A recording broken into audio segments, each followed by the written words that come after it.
Vamos continuar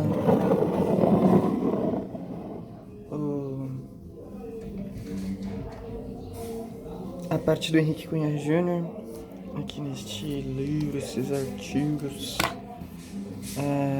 que tem o título Me Chamaram de Macaco, Nunca Mais Fui na Escola.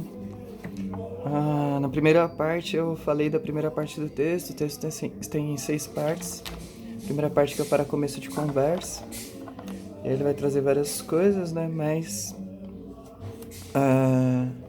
acho que algumas das coisas importantes que ele traz, assim, só para dar um fio condutor até para mim mesmo, é essa negação, né? A negação da existência dos racismos como princípio norteador da reprodução institucional, assim, né? Dele, do racismo em si. E aí, enfim, tinha trazido várias partes. Acho que a parte interessante é justamente aquela parte que ele fala que a gente precisava, essas coisas precisam ser tratadas, porque normalmente elas são colocadas nos assuntos para não tratar, porque o problema pode só aumentar, mas pode aumentar e para quem, né? A situação pode piorar, mas piorar para quem? Porque é para as pessoas que passam pela violência, para as extremidades receptoras dessas violências. Essas violências já são emergentes, né? Urgentes, na verdade, né? Elas exigiam, elas anseiam, né, por uma postura dos educadores da instituição e tudo mais. Uma outra coisa que tem nessa primeira parte que eu não trouxe foi um pouco da ideia de quando fala 5% das características dos grupos humanos, né? Só 5%, no máximo, assim, né? Que são diferenças de fatos relevantes, diferenças biológicas relevantes entre os grupos humanos. E que a pureza racial, ela de fato é uma grande ilusão, assim, algo que biologicamente não existe, mas é utilizado como o discurso e a linguagem do poder, né? Aí eu tenho um trecho aqui que eu não tinha lido, mas acho que é interessante.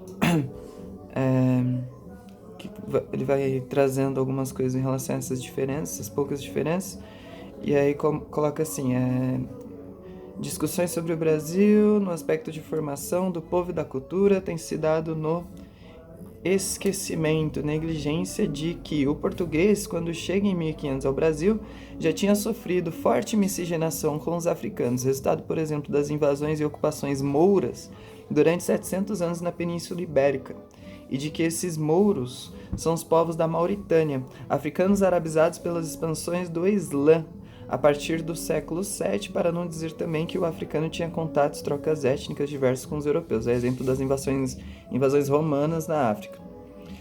Isso é uma coisa importante, né, para um ponto de partida bem interessante, uma coisa que tinha deixado na primeira parte que eu meio que passei batido, mas justamente essa diferença racial, ela não existia, né, essa diferença de fato, essa pureza racial, não só no que a gente tem pensando na Europa em relação aos negros, em relação aos índios e aos americanos, ameríndios e africanos, mas também em relação a eles próprios. A ideia de que eles são brancos, é uma pura raça, é algo que de fato nunca se misturou, algo que de fato nunca esteve, né, presente junto com outras formas de melanina, né? ou de etnias, ou enfim, de outras misturas. Bom, e aí, enfim, vai acabando a primeira parte e a segunda parte começa assim, né? Por que esses xingamentos têm tanta importância? Essa é a segunda parte. Aí começa com um trechinho falando assim, puxa, fulana ficou todos esses dias sem vir à escola só porque a funcionária chamou de neguinha, fedorenta. Essa menina deve ser complexada. Mano, essa parte muito pertinente. A ideia de que a pessoa negra, ela é complexada, isso é muito presente, né? Isso é absurdamente presente. Tem um livro, acho que eu tenho ele aqui, Racismo e o Negro no Brasil, Questões para a Psicanálise.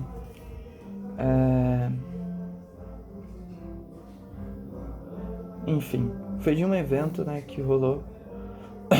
E aí no Sede Sapientiae. E aí tem diversos textos ali, diversas pessoas bem interessantes. E tem umas questões que trazem, mas tem uma fala, né? Não me recordo exatamente de quem que era, não sei se é na parte não lembro. Mas é justamente essa questão de que a estrutura da psique do sujeito, né, criança, não está preparado para lidar com violências de cunho racial ou violências diversas, né, de cunho de gênero também, de cunho de identidade no geral, assim. A psique do sujeito ela não está pronta, né, para conseguir de fato dar sentido a isso, né, dentro de um discurso de violência que ele existe. Este discurso de violência ele tem uma materialização, né? Ele reafirma uma materialidade, um acontecimento, né? E uma série de acontecimentos que se dão na materialidade. E essa complexidade, né, dessas violências, elas não são digeríveis pela psique do sujeito, né? Elas não passam por um processo de eu entendi e agora eu jogo para fora, né? Isso daqui não me atinge. Ainda não existe uma psique formada para isso. E aí é muito colocado que a criança é complexada, né? O sujeito é complexado, sem considerar que de fato a psique do sujeito não está preparada para lidar com esse tipo de violência. E mesmo depois que preparado, né? Você não...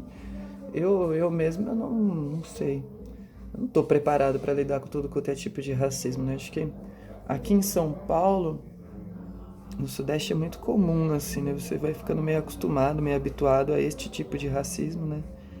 E você vai meio se preparando, né? Mas também não é super simples. Só que quando eu, por exemplo, pra Bahia, né? Eu fui pra Bahia, pra uma cidade do interior, assim, e tal, e tinha muitas pessoas brancas, não era Salvador, né? Era cidade do interior, pá, de fazendeiros, né? Não sei o quê. As pessoas brancas e tal. E aí é diferente, né? O racismo, da maneira que ele se expressa naquele lugar, ele é diferente, né? E aí ele atinge mais, assim, né? Por quê? Porque eu não tô preparado tanto para isso, assim, né? Literatura é uma coisa que você lê, né? Outra coisa que você viver e passar. Só que o negócio te atinge, você se sente mal, né? Você se sente meio... Numa cidade que eu fui em Minas, Caxambu é uma das cidades mais racistas que eu já conheci. Fui numa festa de fim de ano, assim, tava tendo festa na cidade, meu, todo mundo branco, assim, as pessoas têm, sei lá, chapéu com pena no chapéu. Foi uma experiência muito maluca, assim, e eu de fato não consegui nem sair de casa, assim, no segundo dia, só saí no primeiro dia, passei por isso, passei por uma situação de um moleque gritar assim, tipo, nossa, olha o cabelo dele! Tipo, no meio da rua, assim, mano, no meio de um monte de gente, numa calçada que tinha várias mesas no restaurante. E é muito louco esse apontamento, essa afirmação, assim, né? Eu não estava preparado para isso. A sutileza, ela ainda é uma coisa que ela te habitua, né? Por mais violenta que ela seja, ela te habitua a um tipo de violência, né? É como se batesse todo dia com a mesma força. Aquilo se acumula, mas de fato não vai trazer muitas grandes novidades, assim, né? Mas enfim, essa ideia do complexado, ela é muito louca, assim, né? Aí o texto começa, né? As agressões, nananana. E tem uma parte aqui que fala das denúncias, né? As denúncias desses atos racistas, as denúncias de atos indignos, né? São tratados com simplicidade e descaso, né? E aí isso daí sempre é tratado com simplicidade e descaso, porque o racismo não é uma coisa que ela é notada, né? Não é uma coisa que ela é colocada como algo existente no meio comum, assim, né? É uma coisa que ela é invisibilizada, né? Sempre lembrando que aquela negação é o princípio norteador da reprodução institucional do racismo, né? A negação vai ser esse princípio. E aí, quando esses racismos acontecem, né? Tem o rótulo de vamos esquecer, não vale a pena mexer nessas coisas. Esses xingamentos e piadas são parte da cultura racista. Então, lembrar que é uma cultura, né? Isso faz parte da cultura, isso está junto com a cultura. Tem sido difícil examiná-los criticamente, pois, em primeiro lugar, as escolas e sistemas educativos negam a existência de racismo como ato sistemático. Fica aí a contradição de como tratar uma coisa que não existe. Dá a impressão que nós, uma parcela dos afrodescendentes, que inventamos os racismos e nos fazemos de vítima. É muito louco. A ideia da vitimização, né? É como se a gente tem que entender dois princípios, né? O que eu penso assim. É, se existe violência, existe vítima. Se não existe vítima, se as pessoas estão se vitimizando, é porque a violência não existe, ela não se configura na materialidade. Então está existindo uma queixa que de fato é uma ilusão. Então o vitimismo, né, ele parte desse princípio da não existência, o princípio da negação do racismo. E esse princípio da negação coloca quem sofre, né, quem passa pelas situações como vítimas. O que é um grande problema, né, porque, enfim, a linguagem do racismo é a linguagem do dominador, o qual produziu diversas formas de ocultação e disfarces com que uma parcela dos educadores pactua, conscientemente ou inconscientemente, né? Incidentemente. Então, a linguagem comum, né? A linguagem do social comum, né? A linguagem das práticas comum, da maneira de produzir a vida, de reproduzir as relações dentro do nosso sistema capitalista, branco, heteronormativo e masculino, né, patriarcal, ela vai entrar, masculino não só, né, porque mulher, né, a mulher pode ser masculinizada, o homem trans, né, também tem ali a sua masculinidade, e isso não é o suficiente, né? Então, é o patriarcado, a ideia da heteronormatividade cisgênero, né? Tem que estar nesse lugar aí. Então, assim, essa língua que é criada a partir deste lugar, a partir deste sujeito, ela é uma língua que vai ocultar e invisibilizar toda a questão que existe por trás, né? Por trás desta linguagem comum, né? Então, é nisso que a gente entra nessa ideia da sutileza do racismo, né? O racismo ser algo que, de fato, ele é invisível, né? Sutil. Aqui no Brasil ele é... Como é que é a palavra que usam? Ele é... Ai, meu Deus. Velado, velado. O racismo é velado. É velado para quem não sofre o racismo, né? E para quando você toma consciência, ele passa a não ser velado. Porque você passa a tomar consciência das situações, né? Você passa a tomar consciência e conseguir fazer leituras da materialidade. Então ele passa a não ser velado, ele é revelado, né? Quando a gente consegue fazer as leituras. Só que ele não ser revelado não impede que a psique absorva, né? Esses tipos de violência, esses tipos de situação. É como se tivesse traumas, medos, né? Essas coisas. Não, você não consegue justificar, né? De fato. Só que você simplesmente vive isso, você sente isso, você tem isso em você. Então, não é porque você se vitimiza, né? É porque, de fato, existe uma reação da psique, existe um condicionamento da psique que faz você se colocar dentro daquele subjugo material, né?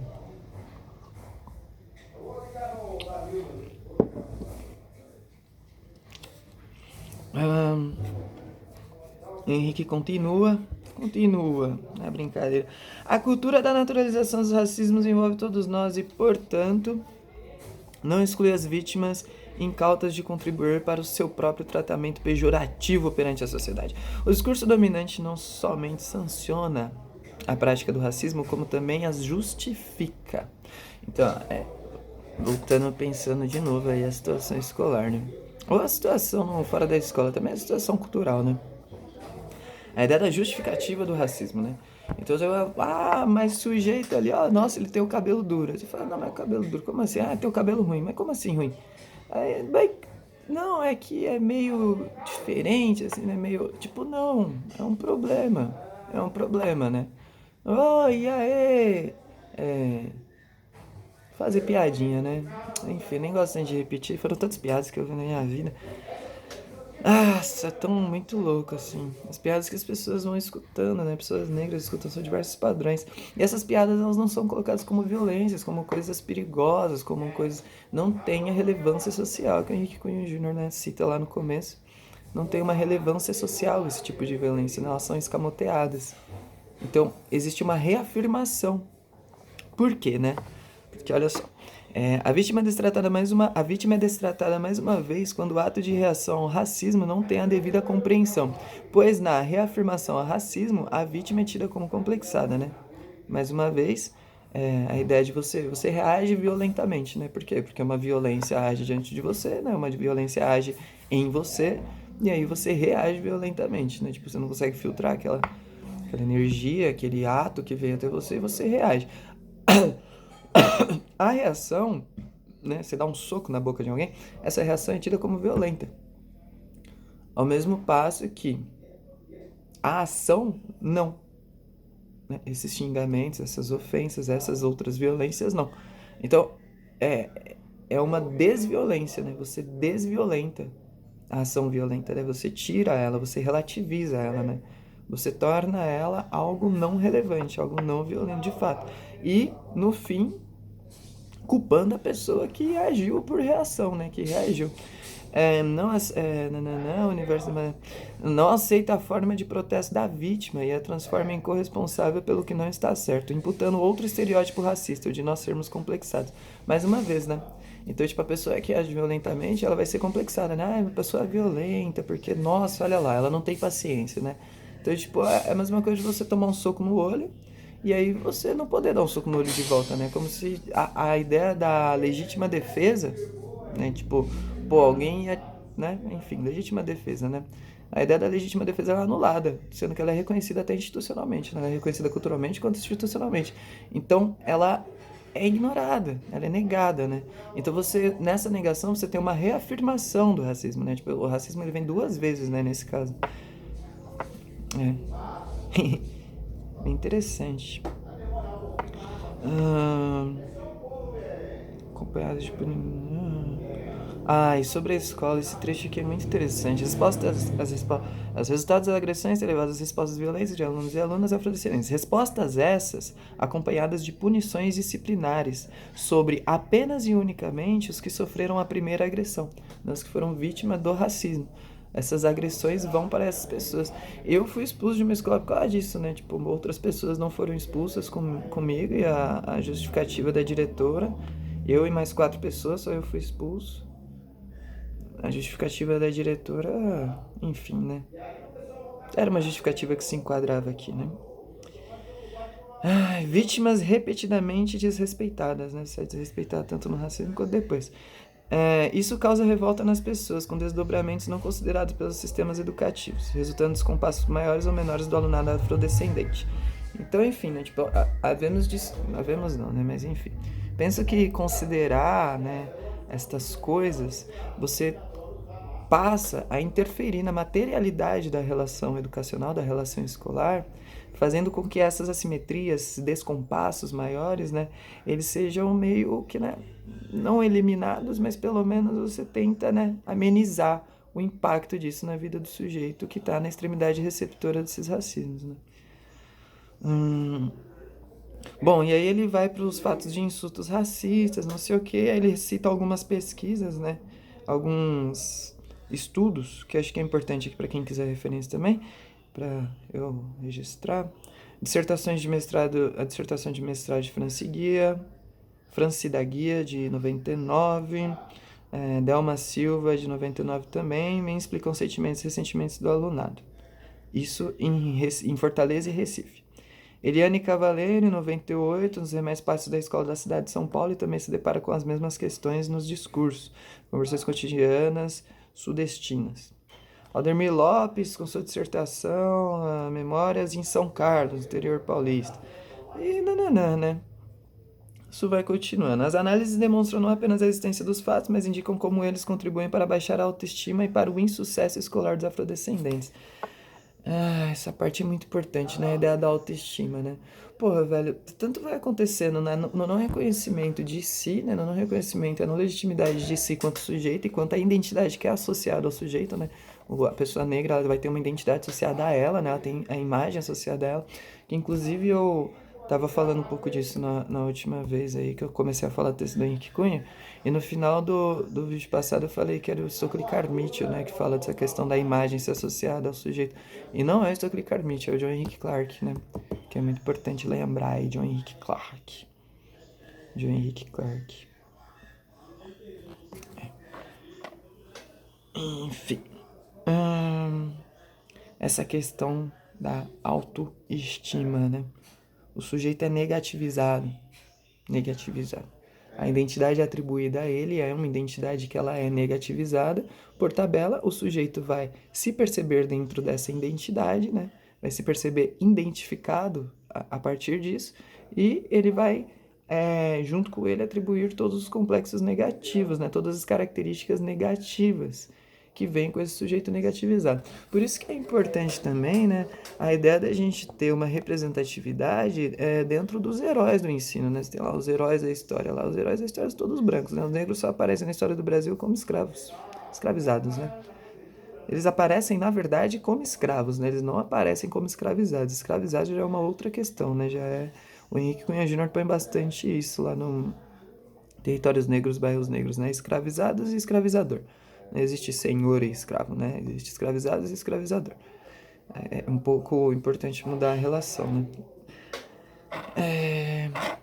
Estas coisas, esses pontos, né? Essas características do ensino, tanto de história quanto, sei lá, da literatura também, onde você não vê escritores negros. Na matemática, até hoje, eu nunca vi um teorema de uma pessoa negra, né? Uma regra, um critério. Deve ter, né? Mas enfim, não se tem, assim, né? Há anos que estou na matemática e não tem, assim. E é isso, na pesquisa também, né? Você lê bastante, porra, filósofos, mano, não tem também.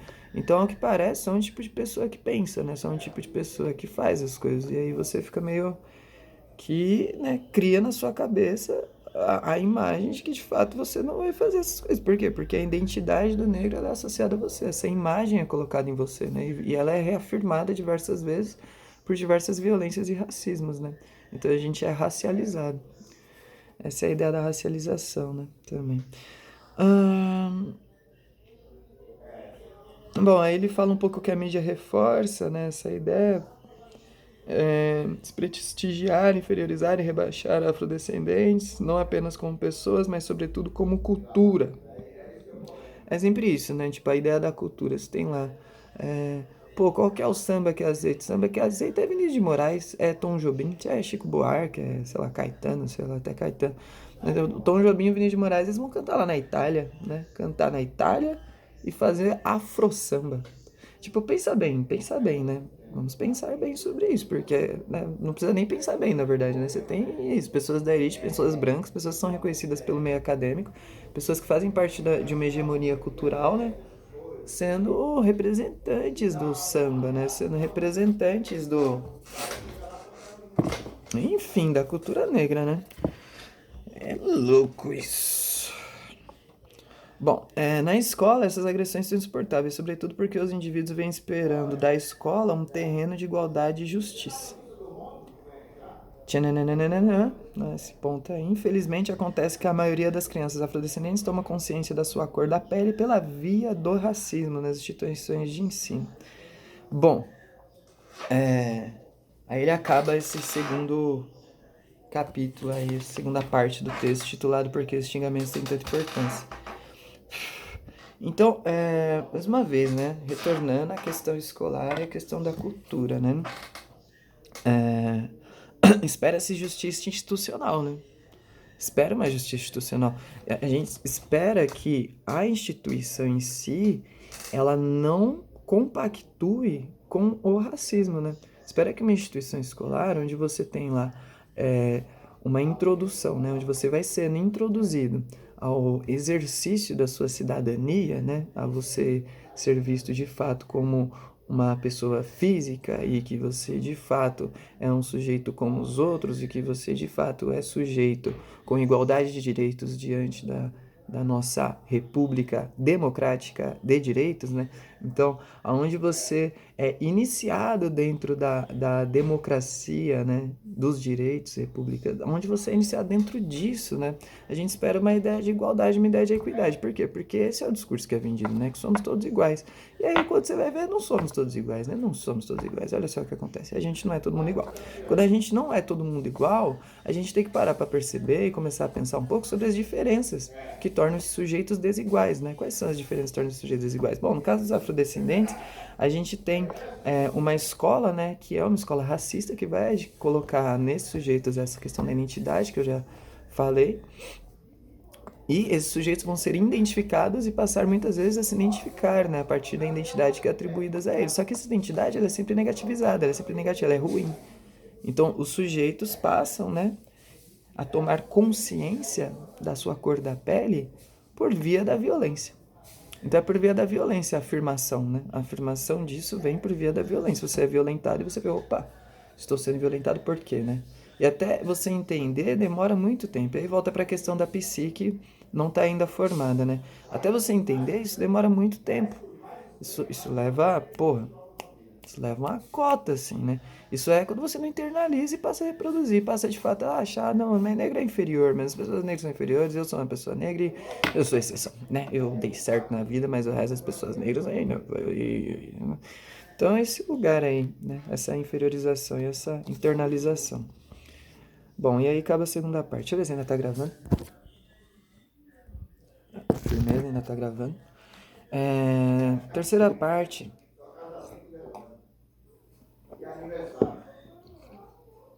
Precisamos ir além dos fatos para chegarmos à dignidade da diversidade humana. Isso é uma coisa que é muito importante, né, de se colocar. A questão da diversidade. Quando a gente pensa a hegemonia, quando a gente pensa a racionalidade, né, sobretudo a racionalidade que vem com a modernidade, né, a racionalidade cartesiana, a racionalidade que se afirma com Kant lá na Crítica da Razão Pura, a racionalidade que se afirma com Hume, a racionalidade que se afirma com todas as pessoas que vão pensar ali a epistemologia das ciências humanas, né? Curso, saudades, inclusive, fiz com o Safatli essa matéria.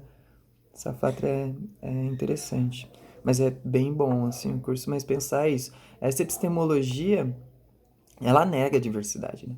Ela, no máximo, ela pensa o outro como o outro, né? Não como indivíduo, que não sou, né? Um indivíduo, outro indivíduo. O outro, tipo, outro. Olho a partir da minha perspectiva, né? A partir do meu entendimento de mundo, da minha visão de cultura, da minha visão de religiosidade, da minha visão de o que é comunidade, sociedade, eu vejo um outro. E aí eu faço uma comparação deste outro com o meu, com o eu e com tudo que me envolve. Então é aí que vai rolar uma coisa também que é bem interessante, que é a questão do sincretismo, né? Você vai, tipo, tentar fazer essas associações que de fato elas não são associáveis, assim, tipo, você tem que é o outro indivíduo, ele tem as complexidades dele, né? Quanto indivíduo, quanto sujeito, quanto prática, quanto reprodução da vida em si e produção da vida em si, né?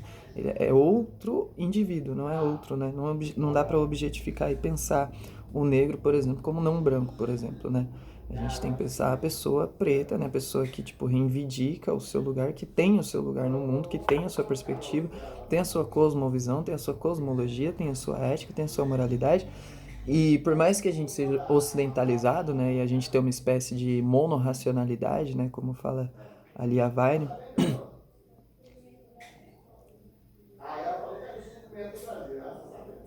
Monorracionalidade é uma coisa muito louca, né?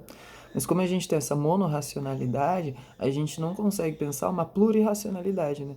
A gente não consegue pensar uma plurirracionalidade, umas outras maneiras de ser racionais, né? O que é a racionalidade em si, né? A gente não consegue pensar. É a ideia da universalização também, né?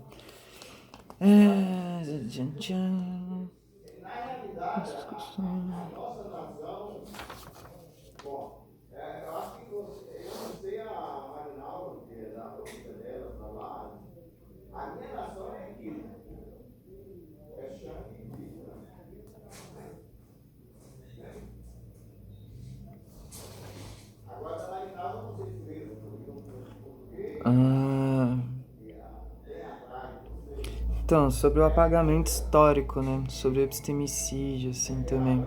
A negação e o silêncio, né? Esses silêncios do não falar sobre os temas de interesse dos afrodescendentes e de cultura trazida pelos africanos para o Brasil não cala a herança cultural reprocessada no Brasil, reprocessada no... Cadê? Deixa eu voltar. Esse silêncio do não falar sobre os temas de interesse afrodescendentes da cultura trazida pelos africanos para o Brasil não cala a herança cultural, reprocessada no Brasil, que está presente em todas as dimensões da vida nacional, tanto na dimensão da tecnologia material, quanto no campo intelectual, não ficando restrita aos campos da culinária, da música e da religião, como resumidamente aparecem em algumas intervenções pouco informadas realizadas em salas de aula. Ó, isso aqui é muito louco, né? Porque é esquecido toda não a contribuição, né? Mas toda a colaboração, talvez colaboração no sentido de todo mundo só colabora, né? Todo mundo só colabora, porque é um labor, né, de muitas, né? Co e labor, né? Então, o branco também, o europeu, ele só colaborou com a cultura brasileira, com o que a gente chegou agora. Porque a cultura é um movimento, né? A cultura, ela se movimenta, a cultura não fica estática, né? Como fala o Krenak, né? A cultura, ela se movimenta, ela é algo vivo, né? Então, tipo, existe uma colaboração para resultante da cultura de agora que vai se transformando e sendo cultura, né, que vai se construindo, se reconstruindo, se fazendo, se refazendo, se desfazendo, enfim. É, mas é tido como se, de fato, a cultura brasileira, ela é europeizada, né, ela é eurocentricizada. E aí é tido como se os negros, né, os indígenas, eles fossem só aqui, ó. Tem alguns pontos aqui, alguns pontinhos, uma coisa ou outra, tipo, na comida, na dança, né, na música, aqui na religião tem uma coisinha ou outra ali, e é só isso, só, né, aí é feijoada, né, só isso, assim, não existe mais nada que as pessoas negras, os indígenas, né, os pretos e indígenas, né, os afrodescendentes, os indígenas, descendentes de indígenas, sei lá, toda essa galera aí, né? Todo mundo que não é branco, né? Os não brancos, eles constroem a cultura, né? Eles constroem a cultura tanto quanto os brancos, e eu digo mais, né? Eles constroem mais, na verdade. Não foi a cultura que dominou, né? Porque eles nem tinham interesse em dominar as coisas, né? O branco que tem interesse nisso. Só que essa cultura ela é permeada, né? Ela é permeada, ela de fato ela tem em si a cultura indígena aqui colocada, ela tem em si a cultura africana aqui colocada. Ela não é uma coisinha que aparece uma vez ou outra assim, tipo, aqui assim tem uma contribuição. Não é, ela é constituidora da cultura vigente, né? Por mais que a gente tenha uma cultura dominante, a cultura dominante ela vai trazer muito mais aspectos do poder, né? Da hierarquia das culturas em si do que da diversidade cultural, mas não podemos negar a diversidade cultural. Isso é uma coisa que, né, não contribui, de fato não condiz com a realidade, de fato resulta em violências, né? Ahn, Bom, aí que é a questão das estereotipações, né? Não sei o que aqui, referência étnica, né? Ahn, é. E aí, reivindicação desse lugar da referência étnica e não racializada, né? Com base na referência étnica, então pensar as diversas etnias, né? E não raça, né? Porque a raça, ela já tem uma linguagem, né? Que é a língua do dominador, né? Que foi aquilo que estava colocado lá. A língua do dominador, ela já tem a raça branca e a raça negra, né? Você não tem nem a raça preta, né? Preto não é raça, né? Você entra, tipo, é uma etnia, uma outra etnia indígena, não é a raça indígena, né? Você não tem um negócio definindo indígena, onde todas as etnias indígenas, de fato, elas correspondem a esse negócio indígena, a essa imagem indígena. Assim como todas as pessoas, né, negras, todas as pessoas pretas, elas não correspondem a um tipo de indivíduo negro, né? Essa estereotipação, essa imagem de poder, né? Enfim, essas coisas aí. É, Aí ele vai falar também do semiocídio, né? Semiocídio e racismo religioso, né? Essa parte é bem importante. Sobre a macumba e os macumbeiros, eles não são tratados como uma profissão de fé religiosa igual a todos, mas como parte da ignorância e do socialmente desejável. Olha que louco, isso parte da ignorância do socialmente desejável, né? De fato, socialmente, isso é uma coisa que, nossa, macumbeiro, meu Deus, olha lá, ó, anda de branco, nossa, como pode? Fala de orixá, fala de, nossa, não acredito nisso, como pode uma coisa dessa, né? Então você tem uma certa aversão, né, indesejável, e isso é uma ideia de, né, parece que você não conheceu a Deus, né? Sempre tem um cristão dizendo que você não conheceu a Deus. Quando eu conheci Jesus, né? Sempre existe essa fala. Então coloca o outro num lugar de não conhecimento, né? É uma não racionalidade, a negação, né, da possibilidade do exercício de uma fé legítima, né? Do exercício de, né, conseguir praticar aquilo que se cultua, aquilo que se acredita, aquilo que se, né, aquilo que se tem em si, né? Você perde, né, a legitimidade dessas coisas.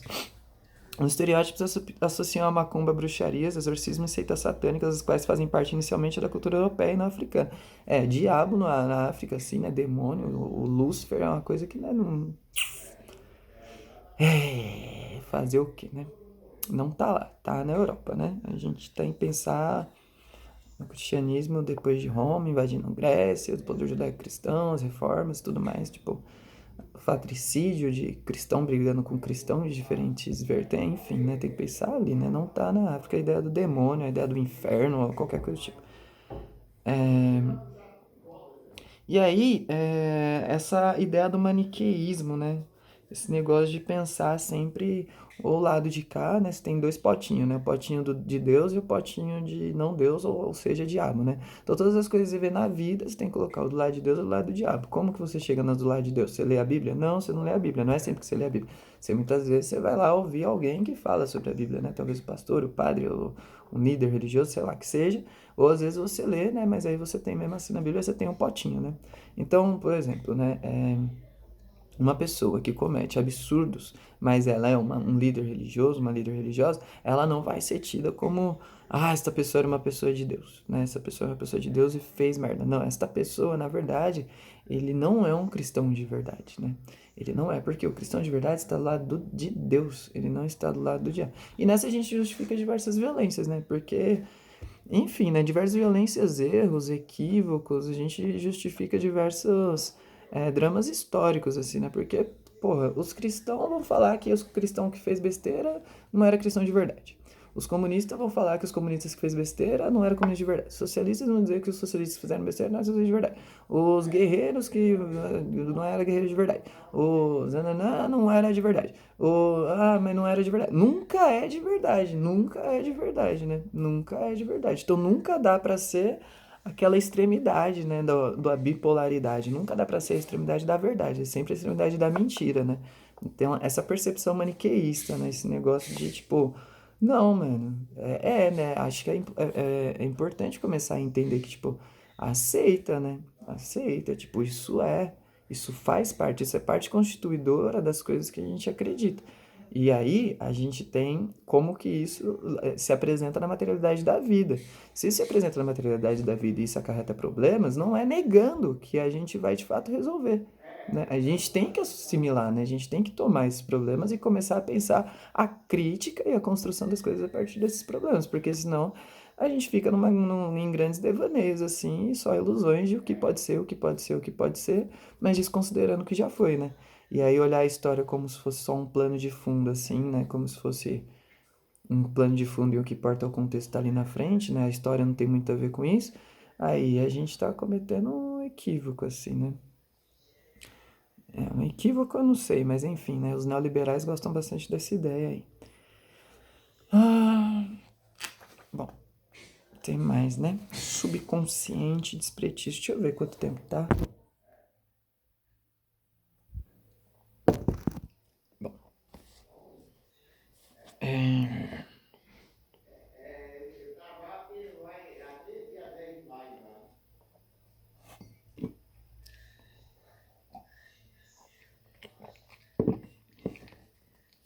outra parte desse outro texto, desse grande texto, o subconsciente dos desprestígios.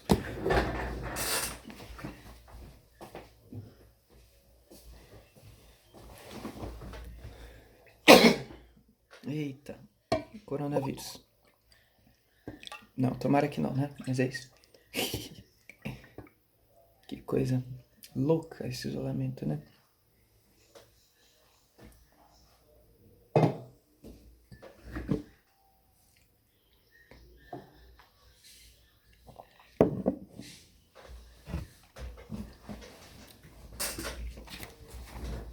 Subconsciente dos desprestígios. Bom, nesse capítulo aqui, eu vou ler esse primeiro excerto que ele coloca aqui, esse trechinho. É verdade, professora, ontem ele me chamou de torrada, mas não tem importância, é brincadeira dele, nós somos amigos. E os olhos marejam em lágrimas. Subconsciente dos desprestígios. Então é isso, né? Tipo, a gente pode começar um pouco pensando isso daí. Essa ideia, né? A gente tem uma aluna, tal, chamada de torrada pelo amiguinho.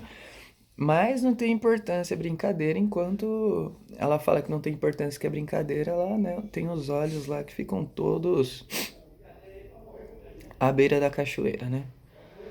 E aí é muito louco, né? Porque a questão do subconsciente, né?